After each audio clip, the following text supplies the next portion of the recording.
Engineering mathematics unit 3 के इस particular revision video में आपका स्वागत है।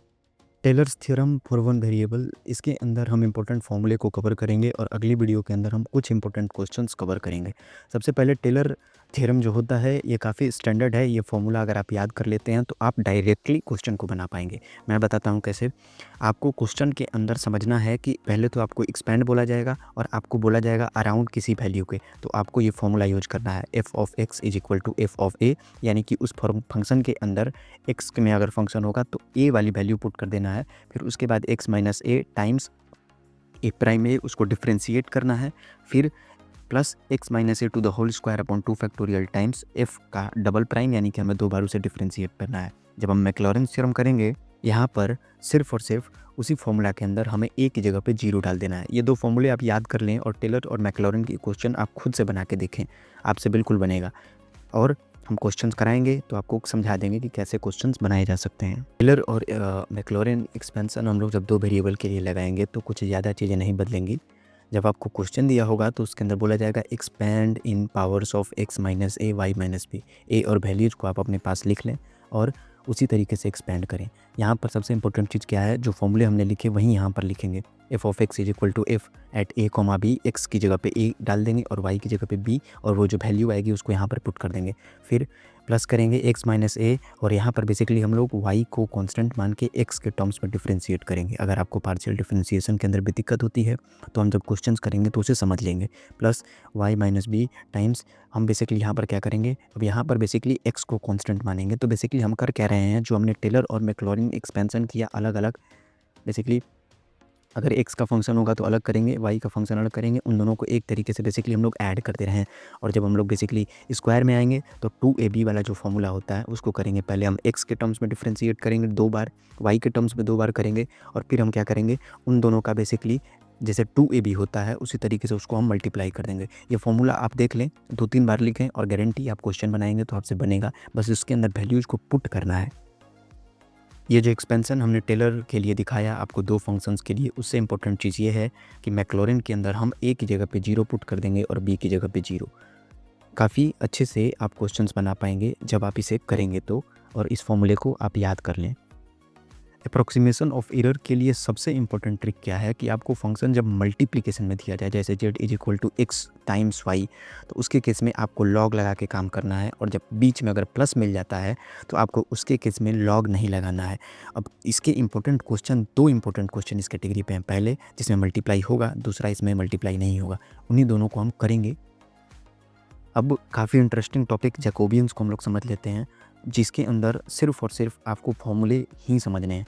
जैसे कि यहाँ पर हम बेसिकली देखें तो आपको एक u जो फंक्शन होगा वो x और y का फंक्शन दिया जाएगा, b जो होगा वो y और x का फंक्शन दिया जाएगा, मतलब x और y का ही। यहाँ पर हम बेसिकली क्या करेंगे, जैकोबियन बेसिकली क्या होता है, यहाँ पर हम लिखेंगे Jacobian of u comma v is equal to del u v, जैसे ब्रैकेट में लिखा गया है उसको हम यहाँ पर एक मैट्रिक्स के रूप में लिखेंगे। और यहाँ पर बेसिकली क्या करेंगे, del u upon del x, यानी कि जो हमारा यू का फंक्शन होगा उसको एक्स के टर्म्स में डिफ्रेंशिएट करेंगे वाई को कांस्टेंट रख के, वहीं यहाँ पर किया गया है। दूसरी प्रॉपर्टीज़ के अंदर देखें तो बेसिकली यू एक यू फंक्शन है आर और एल का, जहाँ पर कि आर फंक्शन है एक्स और वाई का, तो उसके टर्म्स में सिंपल देखो भाई, पहले हमें यू को आर के टर्म्स में जैकोबियन कैलकुलेट करना है और फिर आर को एक्स के टर्म्स में करना है, और सिंपल हमारा जैकोबियन निकल जाएगा। उससे भी इंपॉर्टेंट चीज़ क्या है कि जे प्राइम यानी कि जैकोबियन ऑफ यू कोमा भी जब हम निकालेंगे उसको अगर उसके डिफ्रेंशिएशन से जे प्राइम से कैलकुलेट करेंगे तो उसकी वैल्यू 1 हो जाएगी।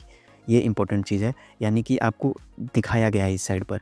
अब सबसे इंपॉर्टेंट चीज़ क्या है कि यू भी डब्ल्यू जो है वो बेसिकली क्या है, एक्स वाई जेड के फंक्शंस हैं। तो जब हम इनको इसके हिसाब से जैकोबियन कैलकुलेट करेंगे तो होगा क्या कि इसकी वैल्यू जीरो आएगी या फिर जीरो नहीं आएगी। जब जीरो आएगी तो हम क्या बोलेंगे, नॉट इंडिपेंडेंट और फंक्शनली रिलेटेबल बोलेंगे, और जब जीरो नहीं आएगी उसके केस में इंडिपेंडेंट बोलेंगे या फिर फंक्शनली रिलेटेबल बोलेंगे। इन सारे फॉर्मूलों को आप याद कर लें, आपके क्वेश्चंस बनेंगे। इस कैटेगरी से भी एक इंपॉर्टेंट क्वेश्चन आता है, वो भी मैं आपको कराऊंगा, जिसमें कि हम लोग इम्प्लिसिट फंक्शंस के जैकोबियन को करेंगे। इसके अंदर बेसिकली यू भी डब्ल्यू सारे के सारे एक ही के अंदर मिंगल्ड होंगे, तो उसके अंदर ये जो फॉर्मूला है वो काफ़ी स्टैंडर्ड है। आप इसको याद करें और क्वेश्चंस बनाने की कोशिश करें। Maxima and minima of function, इसके अंदर बेसिकली क्या होता है कि हमें y जैसे एक फंक्शन दिया गया है, तो हम करेंगे क्या, basically F prime x calculate करेंगे। जैसे मान लेते हैं कि एक्स स्क्वायर दिया गया है, तो उसको जब हम लोग डिफ्रेंशिएट करेंगे तो वो 2x आएगा। अब 2x को हम लोग 0 के इक्वेट करेंगे तो उसकी वैल्यू क्या आएगी, x इज इक्वल टू 0 आएगा। तो जो 0 है उसे हम लोग क्रिटिकल पॉइंट या फिर स्टेशनरी पॉइंट या फिर एब्सोल्यूट पॉइंट बोलेंगे। और एफ डबल प्राइम एक्स जब हम लोग कैलकुलेट करेंगे, मतलब एक्स को फिर से एक्स के टर्म्स में डिफ्रेंशिएट करेंगे, उसकी वैल्यू या तो ग्रेटर देन 0 आएगी या लेस देन 0 आएगी। तो जो भी वैल्यू आएगी वहाँ पर ग्रेटर देन 0 के लिए मिनिमा बोलेंगे, मतलब बड़ी आएगी तो मिनिमा, छोटी आएगी तो मैक्सिमा। दूसरी इंपॉर्टेंट चीज़, अगर हमारा जेड एक्स और वाई दो चीज़ का फंक्शन होता है तो सबसे इंपॉर्टेंट क्या है कि पहले हमारे जेड के फंक्शन को पार्शियली डिफ्रेंशिएट करना है एक्स के टर्म्स में, फिर पार्शियली डिफ्रेंशिएट करना है वाई के टर्म्स में, और इन दोनों इक्वेशन को सॉल्व कर देना है। अब दूसरे के लिए बेसिकली हम क्या करेंगे, एफ ऑफ एक्स वाई के लिए हमने पहले बार डिफ्रेंशिएट किया, दूसरी बार भी हम लोग डिफ्रेंशिएट करेंगे। और यहाँ पर जो बेसिकली शो किया गया है del two f upon del x square, यहाँ पर जो पहले हमने del f upon del x किया है उसको एक बार दोबारा से जब हम लोग एक्स के टर्म्स में डिफ्रेंशिएट करेंगे तो हमें del two f upon del x square मिलता है, जिसको कि हम लोग आर के बराबर मानेंगे। और यहाँ पर बेसिकली हम लोग क्या करेंगे, del two f upon del y square को हम लोग क्या मानेंगे, एस के बराबर मानेंगे, और del two f upon del x del y को हम लोग क्या मानेंगे, टी के बराबर मानेंगे। और ये जो फॉर्मूला होगा R T minus S square, इसको बेसिकली हम लोग क्या करेंगे, ग्रेटर देन 0 के लिए कैलकुलेट करेंगे। और ये जो कंडीशंस हैं ये आप याद कर लें, फिर आपके क्वेश्चंस बनेंगे। जी, ये जो पीछे del two f upon del x square था इसको हम लोग आर ले लेंगे, del two f upon del y square को हम लोग टी ले लेंगे, और del two f upon del x del y को हम लोग एस ले लेंगे। ये चीज़ याद रखिएगा, इसके अंदर कन्फ्यूजन काफ़ी ज़्यादा होते हैं, जैसा कि आप देख सकते हैं मैंने भी स्टार्टिंग में काफ़ी कन्फ्यूजन के कारण थोड़े मिस्टेक्स किए हैं, लेकिन आप ये याद कर लें। अब हम लोग आगे बढ़ते हैं जो कि है लैग्रेंजेस मेथड ऑफ मल्टीप्लायर। इसकी एक सबसे इंपॉर्टेंट ट्रिक क्या है कि आपको इसके अंदर कंडीशंस पहचानने के लिए क्या याद रखना है कि आपको वो इक्वल टू सम कांस्टेंट हमेशा दिया जाएगा, वरना वो क्वेश्चन सॉल्व नहीं हो पाएगा भाई। देखो जैसे X square plus Y square plus Z square is equal to 0, या फिर A X plus B Y plus C Z is equal to 2, ऐसे कुछ कंडीशंस दिए जाएंगे। अब हमें करना क्या है कि उस पर्टिकुलर फंक्शन के अंदर हमें कंडीशंस को मतलब इनकलकेट कर देना है, मतलब उसको कंबाइन कर देना है, जिसके कारण हमारा जो एक्चुअल नया फंक्शन बनेगा वो बनेगा function of x y z plus lambda times phi of x y z. अब समझने वाली बात क्या है कि हमें एक्सट्रीमम कैलकुलेट करना है, तो इसके लिए यहाँ पर बेसिकली क्या इंपॉर्टेंट चीज़ है कि हमें डेल एफ को ही बेसिकली 0 कर देना है। और जब हमें अब क्या करना होगा, पहले हमें एक्स के टर्म्स में उसको डिफ्रेंशिएट करके 0 करना होगा, फिर वाई के टर्म्स में, फिर जेड के टर्म्स में। जब हम इन तीन सॉल्यूशंस बेसिकली तीन जो इक्वेशंस हैं इनको जब हम सॉल्व करेंगे तो हमें लैम्डा की वैल्यू मिलेगी, और वो जो लैम्डा की वैल्यू मिलेगी उसको हम लोग अपने कोरस्पॉन्डिंग इक्वेशन के अंदर पुट कर देंगे। इसके अंदर हम लोग मैक्सिमम मिनिमा वगैरह कैलकुलेट नहीं कर पाते हैं, तो इन सारी चीज़ों को एक बार प्रैक्टिस कर लेना। कुछ स्टैंडर्ड क्वेश्चंस हैं जिनको करने के बाद आपकी ये टॉपिक सारी की सारी कंप्लीट हो जाएंगी।